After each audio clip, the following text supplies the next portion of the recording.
Hey guys, Brian here, Starlite Pulp. Hope everybody out there as well. Today we on the Pulpcast we've got Richard Lange, whose most recent novel is Joe Hustle, which is right here.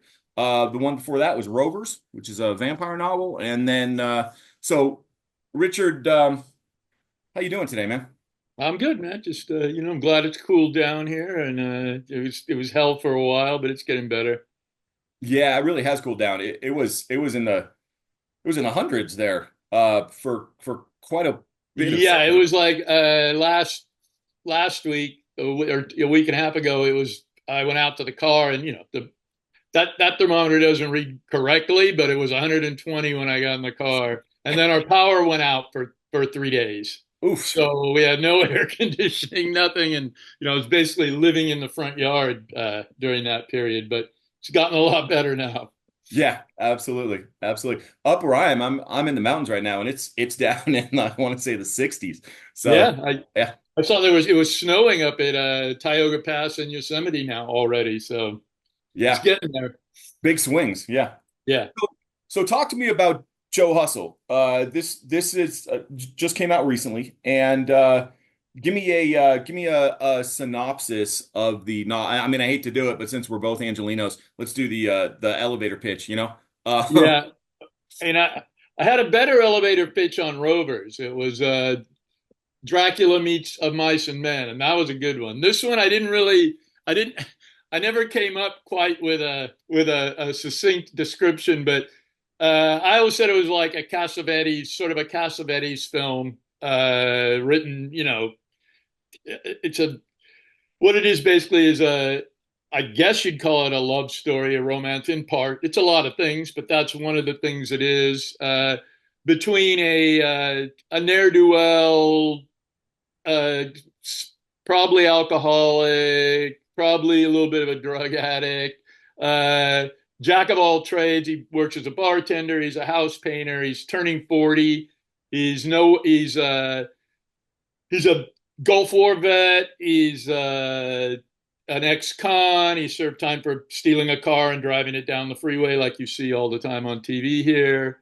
And he's, he's one of those guys that gets his life together for a couple years and then he explodes it and has to start at the bottom again. And he's been doing this throughout his life. So we're meeting him at a point where he's kind of at a low point, mhm. but he's, once again trying to get his shit together. And he meets a woman who's sort of from a rich family. She's like the black sheep of a rich family. Uh, she's a little odd, but so is he. And So they sort of hit it off in that way. and The that's Emily, right? That's Emily, right? And the it kind of turns into what the French call an amour fou, F-O-U, which means a crazy love, and it's like a genre they have over there, and Mhm. it describes a lot of Cassavetes films too, the woman under the influence and other ones there. So these people are both sort of nuts, and they hook up, and the book basically follows their relationship, from beginning to, I don't want to ruin it, but maybe the end. Mhm. And there's some guns in it, and there's some drugs, and there's a big road trip to Austin. So it packs a lot of things in there, and yeah, that's basically it. If you like a story that moves along very quickly, it's not, it doesn't dwell on stuff. There's some interesting structural stuff with alternating chapters where one chapter is sort of telling the story of them, and then the next chapter will be an excerpt from Joe's life story, which he is telling to a wannabe filmmaker who is taping him on the idea that they both had on crack that they will uh, the writer will write a screenplay using elements of Joe's life, and if he makes any money, then he will give Joe half of it. So it, Sure. it's never going to happen. But so these are the alternating chapters are transcripts of these late night tapes that these two guys make, Right.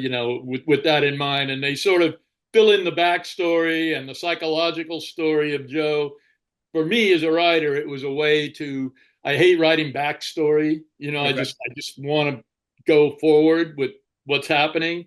So I'm always looking for ways to get around that. I'm still learning how to do that after 7 books, but Right. uh, this was an attempt to get around it by doing that, and Right.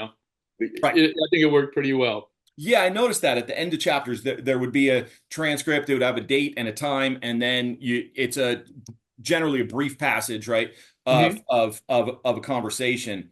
Um, so a couple follow-up questions on that, Hmm. and you can answer them together. First one is where'd you get the idea for that? Hmm. And then second one is since Joe has is a Gulf War vet and has PTSD elements, yeah. Yeah. Um, it, did you do any research for that, or any interviews or anything like that, or So when you say just come up with it? where did I get the idea for that? What do you mean, the book or the No, structure, trans alternating structure? the right the transcripts at the end of chapters, or Yeah. slightly short Well, chapters. like I said, it was just it was I'm always trying to think lately. My first books were pretty straight ahead Mhm. in structure.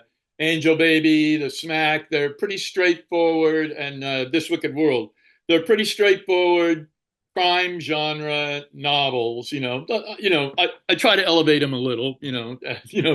Sure. Take a little extra time and do interesting things, and they all three of those basically have what they call a converging narrative, which I didn't realize until recently when I reread Dog Soldiers by Robert Stone that I probably got a lot of that idea. But it's a pretty common narrative Interesting. structure. It's where you take 3 or 4 characters, you're telling their story, you're taking, you're telling the story through like 4 different eyes, and you're Sure. jumping back and forth between narrators, Mhm. knowing that in the end they're all going to come together. Yeah. So it's the a converging narrative structure, and I by the time I got to uh, my vampire book, which was a big switch over out of Right. crime thing, but not really because it's in the same milieu and it has elements of crime in it, and people have described it as a western, because it's set in 1976. But in that one, I really took some structural gambles. I had different narrative formats. I had Mhm. sometimes it was first person, sometimes it was third person, Sure. sometimes it was letters. So I mixed it up there. So I kind of wanted to keep experimenting with that. Just I kind of get bored myself, so I Mhm. want to Mhm. and I want to keep challenging myself to Sure. be a better and better writer. So this was the structured thing here was just another attempt to say, will this work? Can I do it? I'm Sure. gonna go for it, and maybe it won't happen, maybe it will. Sure. Luckily, it seemed to work out really well, and it fit, and it came together right, and it worked for the book. So Hmm. that was it. A lot of it goes back to in Hemingway's In Our Time. There was it's a series of short stories, and between each short story, there are these little tiny vignettes, Hmm. and I think that was in the back of my mind because I was Okay. thinking about that. And so I think for a long time I've been trying to find a way to do that where you can break up the chapters of a story with they aren't chapters in that, but I want to break up chapters of stories with the things that, and sometimes the interstitials, we'll call them, the chapters that break up the main narrative, Yeah. sometimes they relate to what happened before, in the chapter before. Sure. Sometimes they don't. Sometimes they're completely random.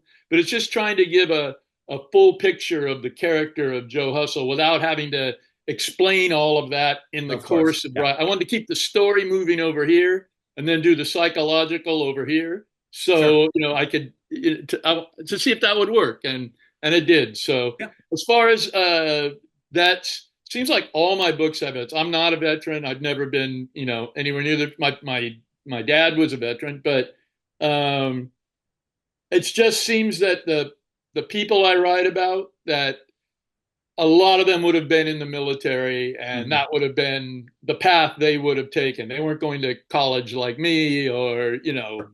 yeah, they weren't. That was just the route that they took, either because in Joe's case he was using it to get sober, which is based on a real guy I know, Okay. and or they didn't have money, which is kind of the case in Angel Baby. The guy in there goes into the Marines because he just doesn't have any other way to make money. He doesn't want to work at McDonald's. He gets out of high school, so he goes into the military for that reason. Sure. So it just seems like the guys I write about Hmm. would do that. Joe Hustle, the character, is based very loosely on a guy that I knew. He died a couple of years ago, but he was a bartender at the Shortstop, the actual bar Uh-huh. that Joe's a Yeah. Joe Hustle in the book. His name is Joe, and Ah, was Joe, and I gave him the nickname Joe Hustle. So after he died, I started thinking about him. He had a lot of great stories that he told me, mhm. and he was just sort of this had this kind of life force that that probably sad to say or mean to say, but I thought I could use that, in a narrative. I mean, that's And what we do. so I just, the character is not at all him now, except for the job Mhm. and he was also a house painter. So there are little things that people who know Joe will go like, "Oh shit, I see what you did there. I see what you did Mhm. there." But if you don't know Joe, it doesn't matter because it's not really him. Right. Right. But like I said in the afterward to the book, his spirit animates the book.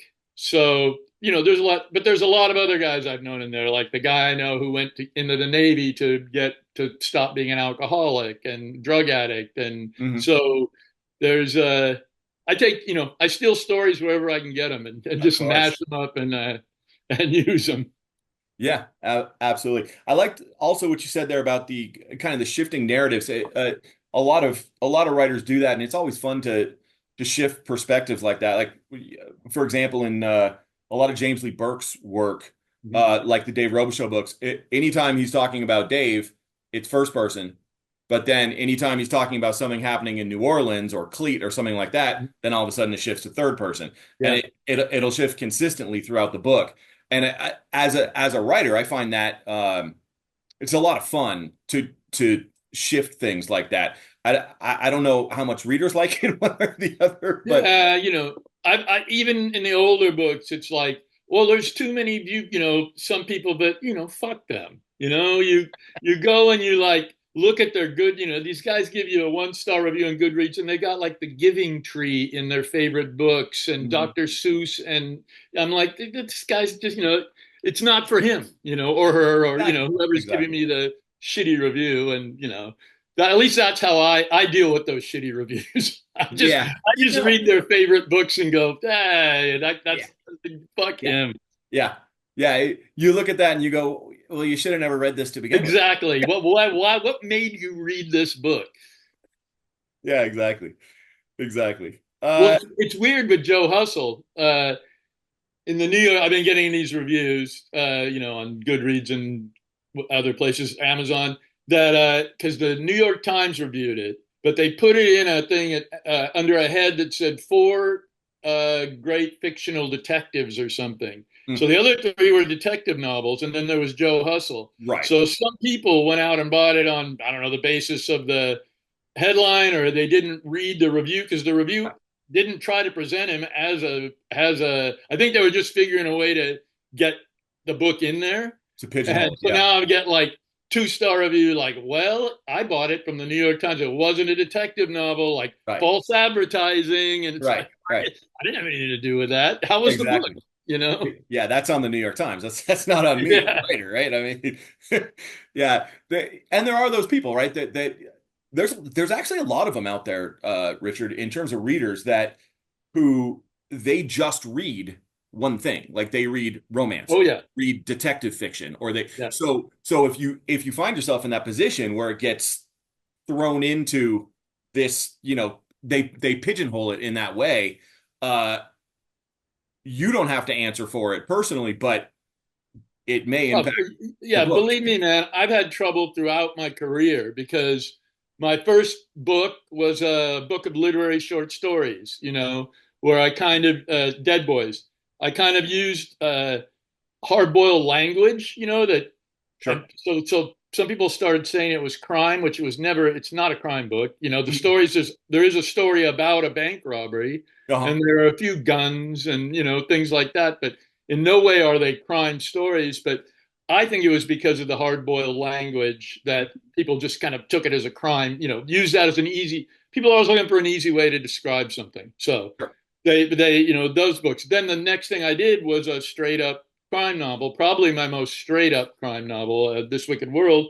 And so I lost a big chunk of readers who came because of those literary stories. Literary, right. I mean, I got a Guggenheim, for God's sakes. No, nobody's going to give a crime writer Guggenheim. That's not going to happen. But off of those short stories, I got the Guggenheim. So then I'm disappointing all those people. So then I kind of went along with that. Then I did another book of short stories and like fucked up all the crime readers who were like, my publisher even said like, hey, you're building a nice audience here for these books. Why do you want to go back and do another book of short stories? I said, because I want to. And if you don't want to buy it, then I'll go somewhere else, because Angel Baby was like the biggest seller of my career up to that point. And Mhm. so they wanted to keep me. So they signed me to a 2-book deal for 2 more books and let me write that book of short stories. It is my worst selling, book of all, but it's great, and the Uh-huh. people who find it are, love it. But, you kind of lost your crime audience. Then I wrote another crime book, went back to that, like, well, maybe I better straighten up and, fly right. Then I was like, did that again. And I wrote a vampire book. Mhm. And that like lost the crime readers. And there's so many people that are like, well, I don't read horror. It's like, well, it's not really horror, it's like more than that. But you can't explain that to people who just won't even go there. Right. So I don't know what to do. And then I had a horror audience. Stephen King called it the best vampire book since Let the Right One In. And so like Yeah. it was like, whoa, all of a sudden sales were shooting up and it was a big deal. And then I go and turn in Joe Hustle after that, which is a very low key, more of a character study than an actual novel. And it kind of harkens back to what I wanted to do was do my short stories, like try to take one of my short stories and make it long. So it resembles my short stories more than it does any of the other novels. Sure. So of course, once again, I've lost a certain amount of audience. Maybe while gaining some somewhere. Sure. I don't, Exactly. Exactly. but I Exactly. don't know. I've just been the only thing I'm grateful for is that my publisher so far has stuck with me through all of this. And of course, my advances are getting increasingly small, but they keep publishing me and they keep buying the books and they keep putting them. The main thing about we were talking before we started about being with a major publisher is you do get into all the bookstores. That's Yeah. probably the main thing, because Mhm. they don't really do a lot of publicity for you anymore. Right. They don't. You're not going on a book tour. Right. There's at least not at my level. So, I had to do the past 2 books. I've had to do like tons of my own, Yeah. Yep. publicity, and I have to make stickers and patches, and Yeah. book my own podcasts and stuff, because they don't even try to do that anymore. So yeah, I don't know how it works, but I've never earned an advance back, so they're not making money off me. So I don't know. I've been super lucky and luckily for me, Hollywood has always come along, and I option stuff. And Right. now that I have 7 books out and 3 or 4 of them are novels, they usually keep going in and out of options, so I can make a little money that way. And I piece together a living out of this, but it's definitely not you know you're not going to be sending kids to college on a writer's salary. Yeah, exactly.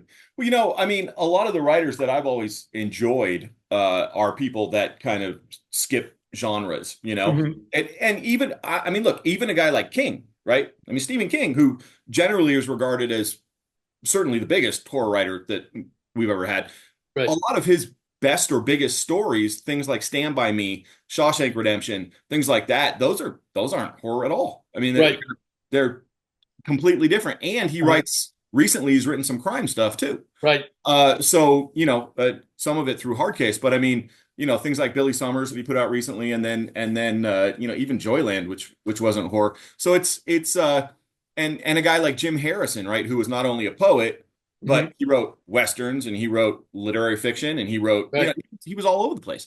And But here's the thing about Jim Harrison and Stephen King too, and I think myself, even though you're writing across genres like that, you can pick up a book of mine and you'll know it's my book.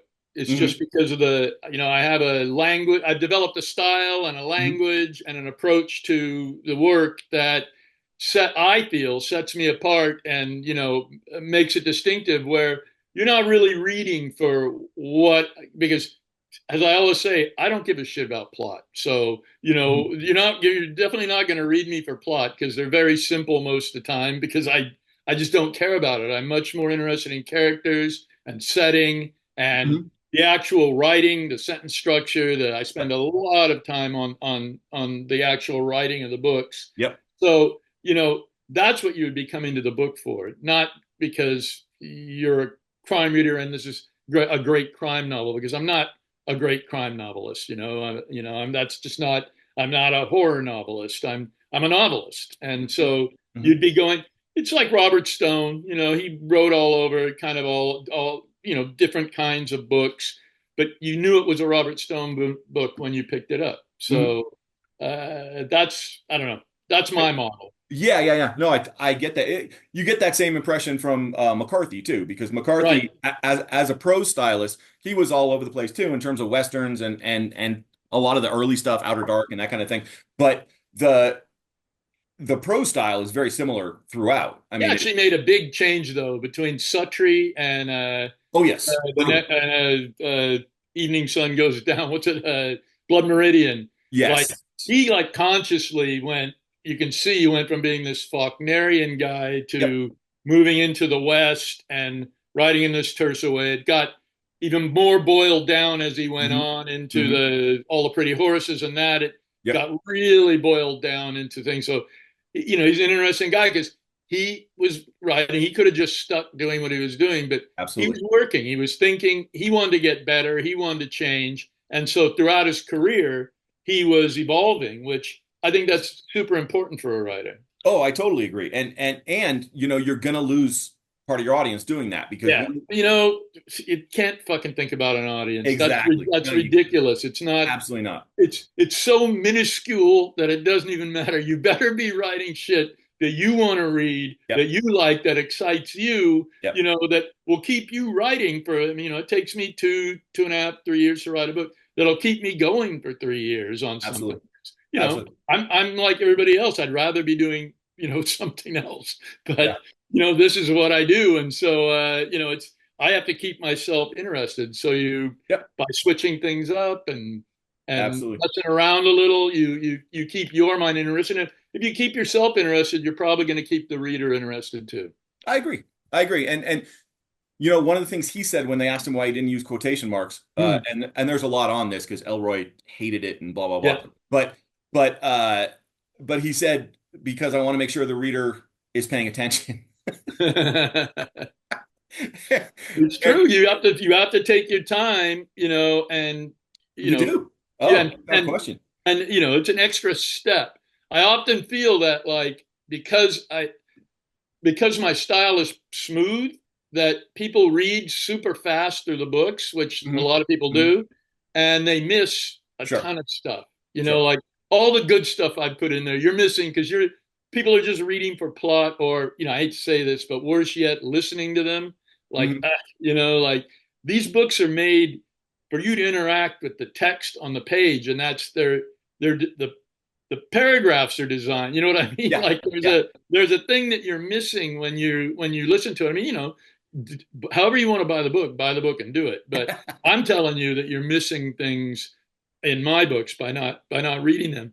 But at the same time, a lot of people told me that they read, like, let's say Joe Hustle, they read Joe Hustle, then they listened to it, and they said, it is even my wife, and said, well, I got so much that I missed reading it, listening to it. You Ah, know, Probably a reread would do the same thing, but probably. whatever it takes for Mhm. people to get the nuances, then that's fine by me.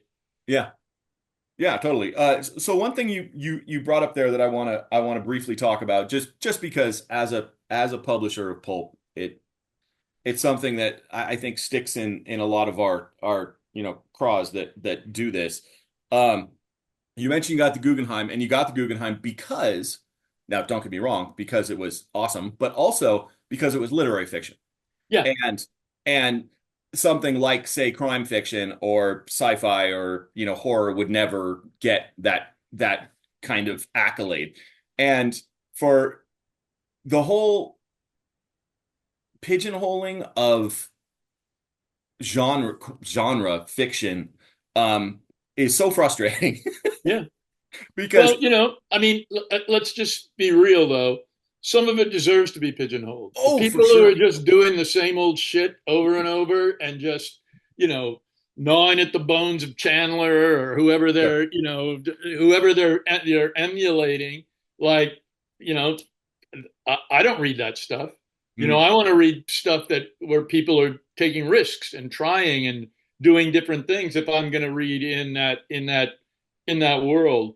I mean, I have my favorites before I became a crime writer. I wasn't that big a crime fan. I'm still not I still don't know a ton about it. I mean, I loved Elmore Leonard and I loved Ross McDonald, and those were kind of the two.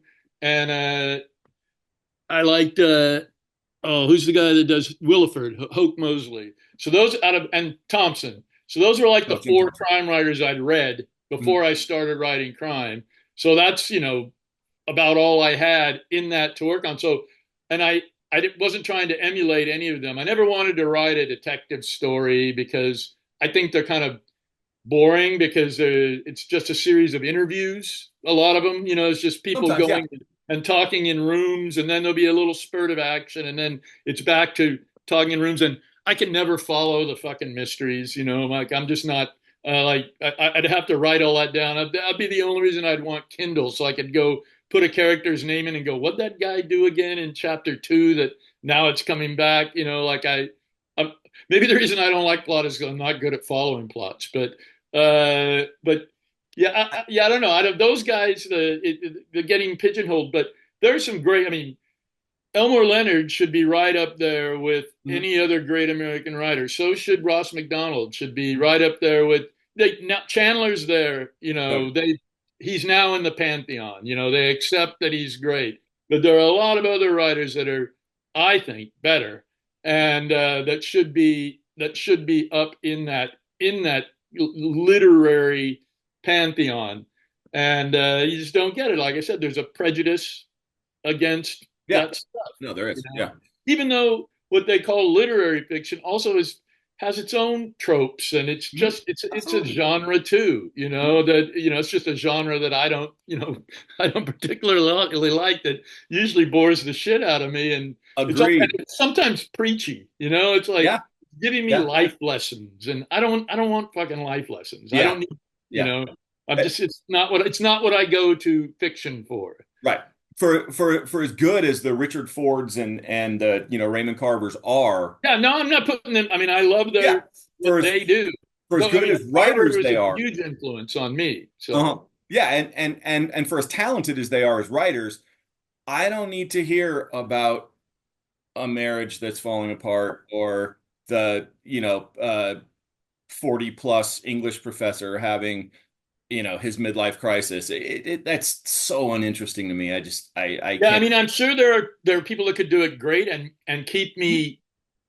There are people that could do that and keep you riveted, but not most of it. Not most of what I read. It just seems like it's following in the same tracks of other things, and I particularly don't want to read about college professors or writers. Yeah. Like I made a when I was young, first starting out at taking my first fiction classes at SC. I took fiction classes with Tom Boyle, TC Boyle, Mhm. and I like made I've always done this, but I put restraints or like things that I'm not going to do in my fiction. And from the very beginning, One of them was I'm not going to write when I was in college. I said I'm not going to write about college students at all while I'm in college or ever. I'm not going to write about that life.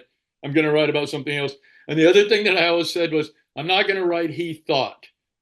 Like never am I going to write that. So like for years I would keep doing rules like that on myself, and I would write a few stories like that, and Uh, it kind of teaches you things. oh, You absolutely. find ways around things that bug you about fiction. But yeah, I don't know where I was going with that, but yeah. So those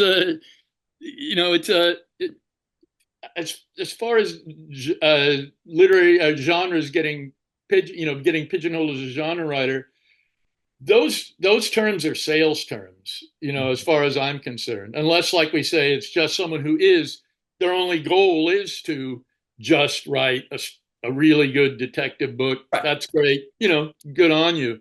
But usually, I mean, books are more than what they're pigeonholed as. I keep getting pigeonholed as crime, noir, which I don't really know what that means. It means a lot of things, put it that way.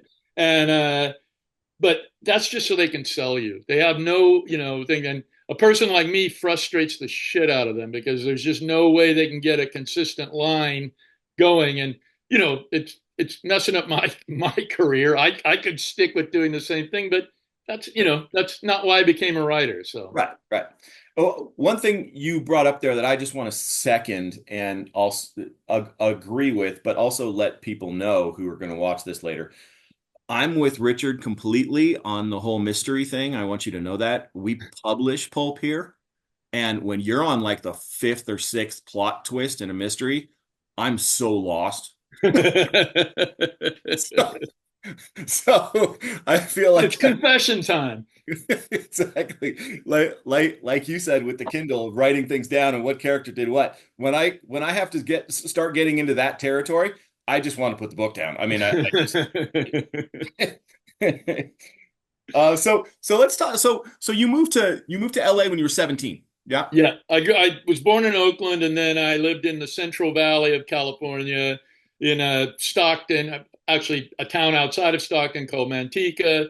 And I always say Bakersfield, but I actually lived outside of Bakersfield in a little Mhm. farm town called Lamont. Okay. And so my mom was, married to a couple guys, and we were chasing them, around the Sure. valley. And then Sure. I ended up going to high school in Morro Bay, which was, nice. Yeah, it is. And then that's where all the rednecks from Bakersfield and Fresno go to, drown on the weekends.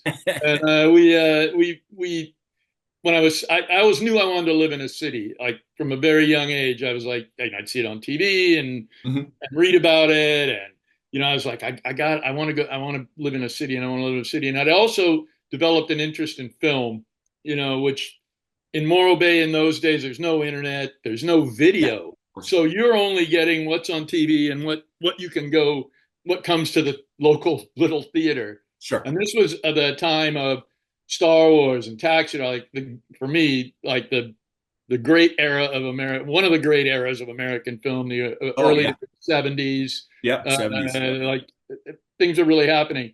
So I was lucky enough that I got a scholarship. I have no idea how to get to go to USC to film school there.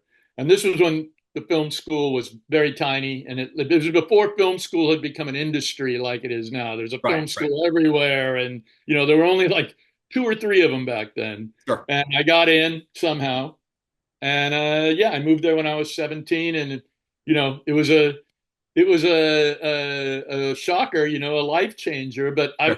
I was so ready for it. I was so ready to get away from my family and so ready to be on my own that I just dove right in, and have lived in LA ever since. I've Yeah. had Yeah. some excursions. I lived in Barcelona and New York for a while, but you know it's all been here. So and really within the same like 4 square mile of LA. So I know one section of LA Right. really, Right.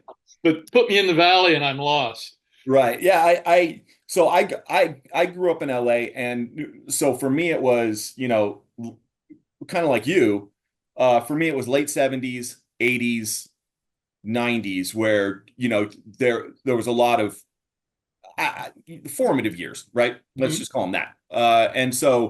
Um, and we've both been able to kind of see how the city has changed and kind of morphed over the years, um, and how the traffic just continually gets Yeah, worse and worse. crazy. There's a movie and it's called Clueless in the late '80s, right, with Alicia Silverstone, and Huh? it's funny. It's not a great movie, but Right, I know. one of the jokes in the movie is, and this is late '80s. One of the jokes is everything in LA is 20 minutes from everything else, and, Yeah, right. right, and now it's like an hour. Yeah, no, that's not true. Yeah, I mean, it's changed a lot since I've been here, especially like I said, since I've lived in the same area. The area around USC where I first arrived is completely unrecognizable. I worked at a supermarket there Okay, 32 hours a week while I was going to USC because my scholarship covered tuition, but not rent and got it. Yeah, weed and whatnot. So right. I had to, I had a job and I worked 32 hours a week at the supermarket. I started out as a bus box boy. And eventually, within a year, I was a night manager. So I did that. And it was a giant independent supermarket called 32nd Street Market. Anybody who went to SC in those days will know what that is. But I always say I learned more at that market than I learned at school because school was, frat boys and just a lot of rich kids from Newport Beach, and Mhm. I wasn't really involved in that. I was a punk rock kid going to shows, riding the bus around. I didn't have a car. I didn't have a car until I was 32 years old. So I Oh, was riding the bus, or getting people to drive me, that long. sure. Even after I had real jobs and stuff, I was riding the bus. But The bus. Yeah. yeah, so that area has definitely changed. And then I live in Echo Park, Silver Lake, which is near downtown LA. It used to be like when we first moved here 25 years ago or so. It was a pretty gangy Mhm. area, and gangy and gay were it was the Okay. two defining cultures. But since then, it's completely, since we've been here, it's completely gentrified, Yeah. completely changed. It's now it's a lot of young couples with babies, and everybody's rich. They're lawyers, and Yeah. it, Yeah. it's crazy how this neighborhood has changed. I'm sure there are neighbors around that have declined, but this isn't one of them. This has just gotten richer and richer. So that's been interesting to see, especially even since I wrote some of my early books about the surrounding area, Uh-huh. they don't apply anymore because it's completely changed. I read Sure. a story about Michael Connolly that Uh-huh.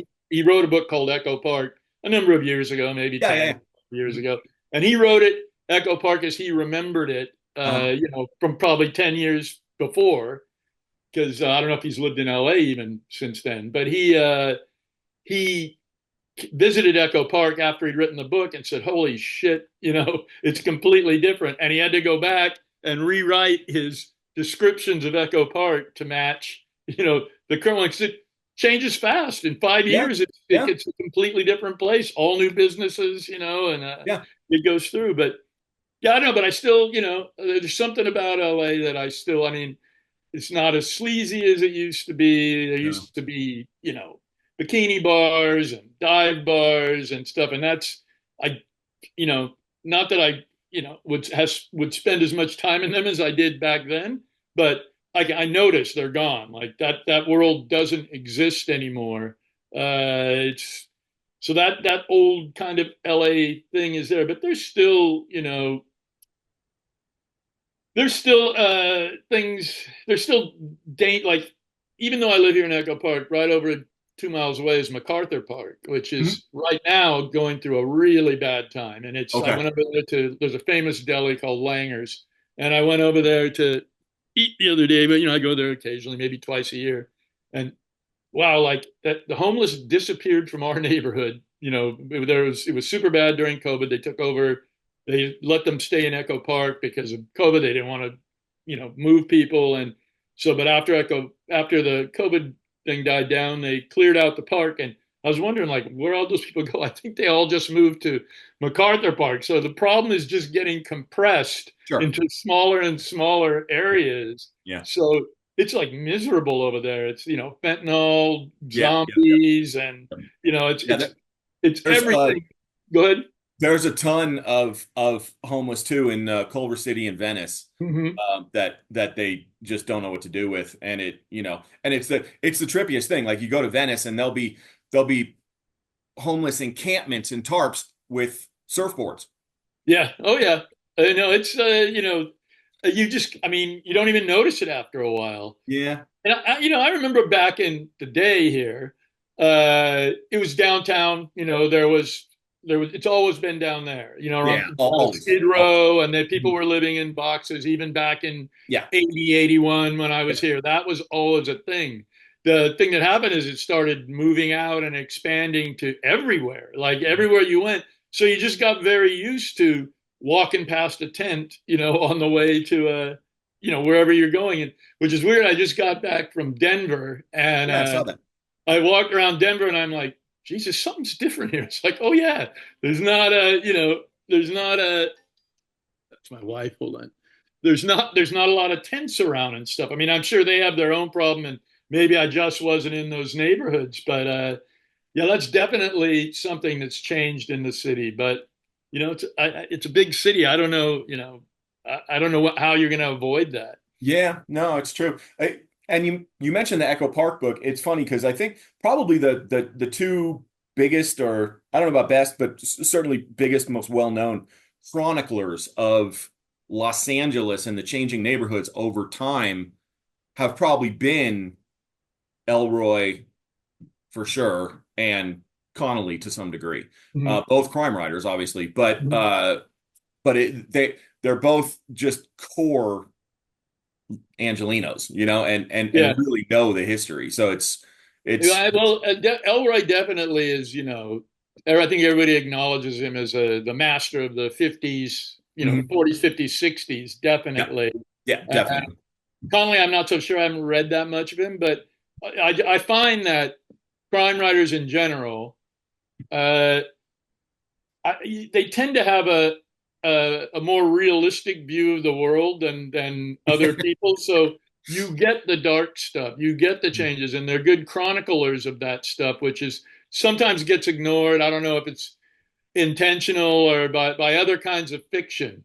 Uh, Crime fiction is more, let's just say, real Mhm. about the problems that exist, and I personally believe the black hearts of men, and the motivations for things in the world that Absolutely. you know.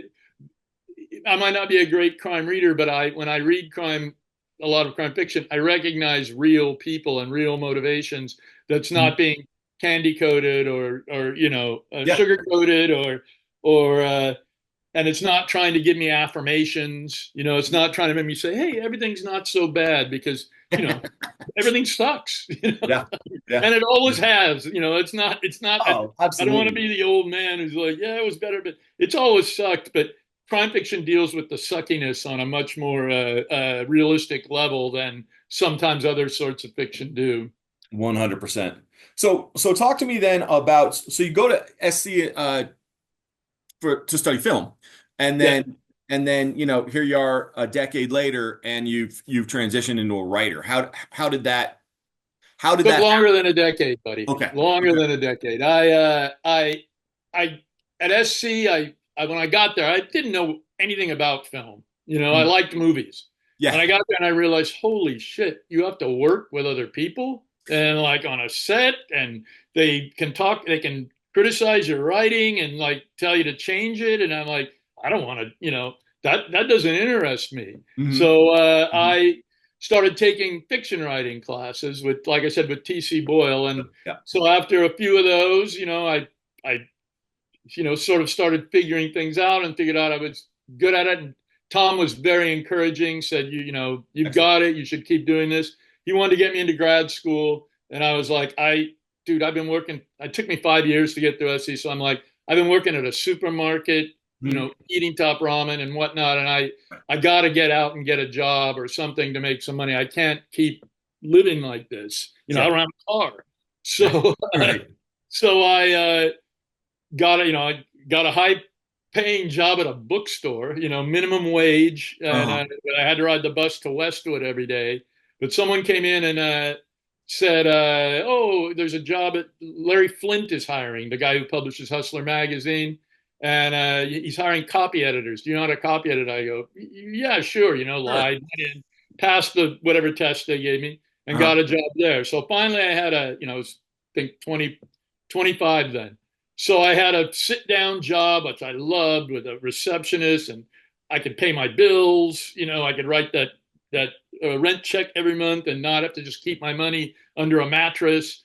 And so but all that time I was still writing. I was writing short stories. I wrote a novel that, Mhm. I started getting more disciplined. I was still going out way too much and you know, living a pretty uh, wild life, but I started to build the basis of a routine, and that just kept going and going. I wrote this novel, and nobody would even look at it. I couldn't even get an Sure. agent Yeah. for, and uh, so I said, well, if that's not going to work, I wrote some screenplays. Nobody wanted to see those. I couldn't even get anybody to look at them.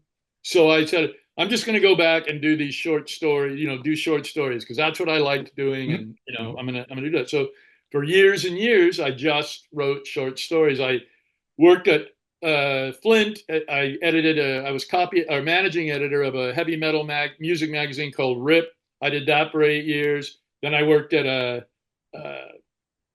another trade paper called Radio and Records for 10 years as a managing editor.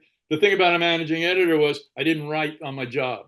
So that all I did was edit, which is another Gotcha. great skill to cultivate Oh, absolutely. to be a Yeah. writer, to Yeah. edit really bad writers. Yeah, I'm gonna tell you, some of those heavy metal writers and some of those DJs who are writing for this thing were terrible. You had Hmm. to make it readable Not and terrible. Yeah. selling. So that was a great lesson too. So I Yeah. do that during the day, edit these people. At night, I would go home and work on these short stories. And I'd work on a short story for 6 months. Hmm. So it was just that's kind of how the transition happened. And I just worked on short stories. And this was back in the day when you sent them out to magazines and Oh, yeah. the big rule, you can't double submit. So you had Yeah. to submit and then wait until they got back to you. And sometimes they'd take 6 months to get back to you Mhm. on these for a stupid magazine that you're only going to get paid. 10 people are going to read and you're going to get paid in 2 copies and you're waiting 6 months. But that was just the game, that's Yep. how it It sure worked. was. So I did that for 10 more years. Hmm. 10 years, I got my first story published when I was about 32. 10 more years, I just did that. I sent stories out, but I started getting published. It's true what they say. Once you get the first one published, Yep. it goes down the line. Yep. So 10 years later, some guy contacted me and said, hey, I saw a short story of yours in one of those magazines that only 10 people read. He must have been one of the 10. He Right. said, I was working for an agent. I'm going to start my own agency and I want you to be my first client. So, you know, Amazing. there you Awesome. go. So he said, do you have enough stories for a collection? I said, yeah, man, I've already been in Best American Mystery Stories, Hmm. this and that, all on my own. So we got together a collection and he said, but nobody's going to want that unless you have a novel because, they're going to want a 2 book deal. They Sure. just don't want to buy a collection of short stories. So that's why I ended up having to learn how to write novels. Oh, So man. by then I was 42 years old. So, it was a long process to get Yep. there. And it was just involved constant work. You know, Hmm. you kind of feel like a fool sometimes, like, why am I doing this? Although I never did. I was happy to have something to come home. I would come home every night and do that, Monday through Thursday or, whatever. I'd come home and do that. And then, that's how I developed a style. That's how, Of course. Yeah. you just kept honing it down, honing Yep. it down, honing it down. Once I got the voice, I started getting pretty much all when I published Dead Boys, that was every story I'd ever written, and Hmm. they'd all been published somewhere. I had no drawer full of stuff. That was Right. it. So, and that happens to me all the time. I have nothing sitting around. I have to start, again every single time. So Right. So that's the story of how it all happened. that's awesome. What bookstore did you work in Westwood?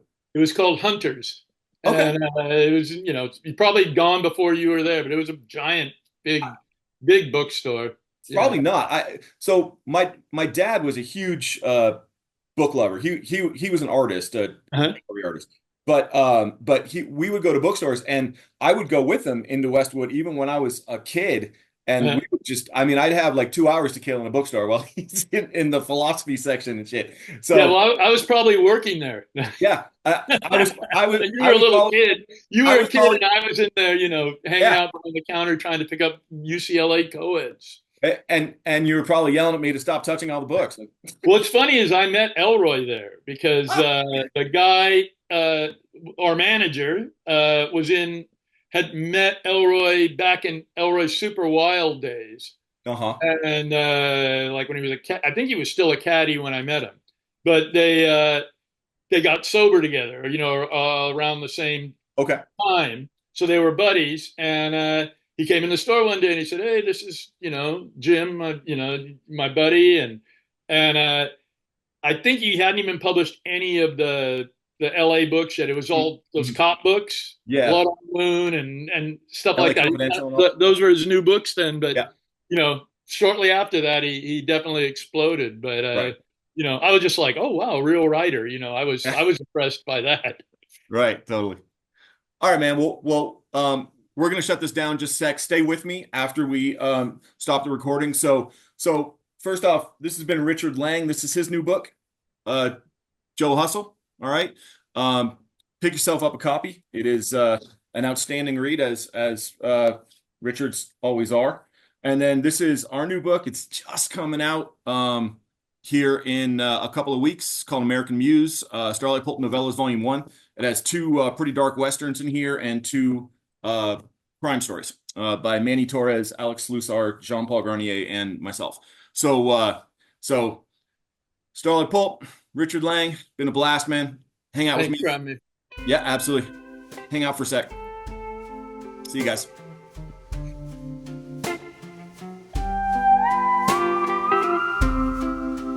In this topsy turvy